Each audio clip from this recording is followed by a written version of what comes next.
Good day everyone. Ngayon po ay gawa tayo ng hot lemon juice with honey.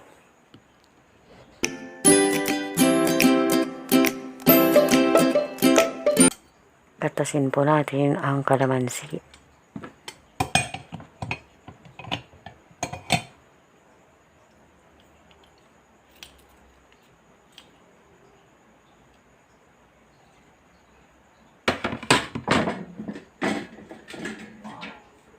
Lagyan ng mainit na tubig at haluin.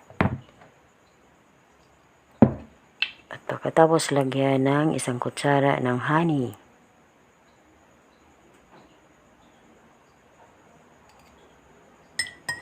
At pagkatapos ay halu-haluin.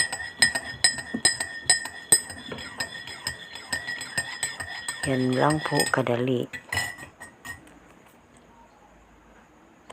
Ngayon po ay ready to drink na po yan.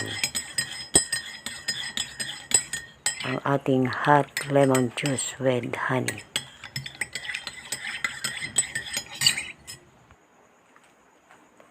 Like and subscribe. Thank you for watching. God bless everyone.